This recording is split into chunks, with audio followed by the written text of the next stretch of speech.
This is the Roman folktale of Androcles and the Lion, retold by Debbie Shepherd.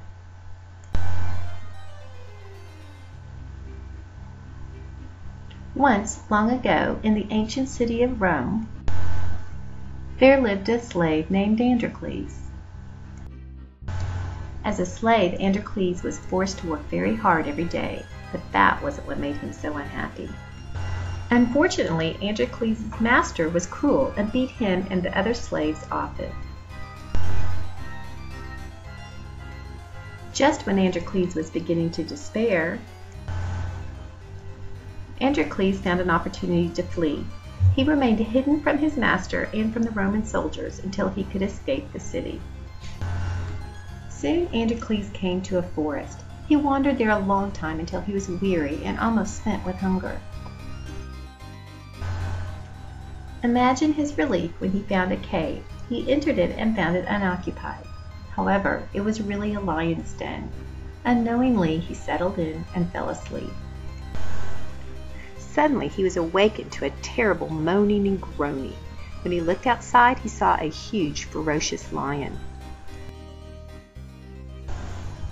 Tired and afraid, Androcles started to flee, but finding that the lion did not pursue him and seemed in great pain, he turned back and went up to the lion. As he came near, the lion put out his paw. The paw was swollen and bleeding because a huge thorn was pressed into the paw.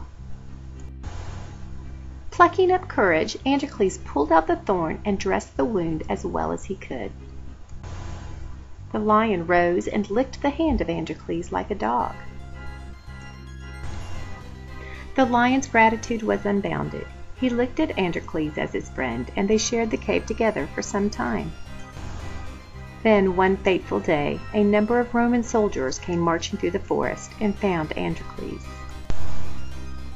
As Androcles could not explain what he was doing in the forest, the soldiers took him prisoner and brought him back to Rome. They also captured the lion and took him back to Rome as well. Once it was found that Androcles was an escaped slave, he was sentenced to death in the Colosseum.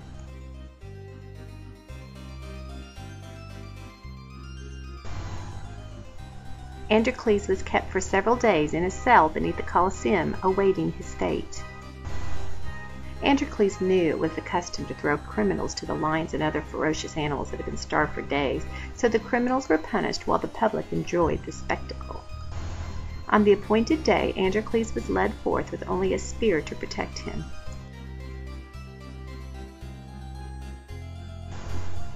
The emperor gave the signal to let a lion of huge bulk and ferocious temperament out to attack Androcles. But when the lion got near Androcles, what do you think it did? Instead of attacking Androcles, it lay down at his feet with an expression of affection and delight. It was his old friend from the cave. The two old friends, happy to be reunited, especially in such circumstances, were delighted. The audience was amazed and clamored that the slave's life be spared. The emperor, marveling at the gratitude and fidelity of the beast, decreed that both should be pardoned and set free. And so it was that Androcles and the lion spent the rest of their lives in freedom.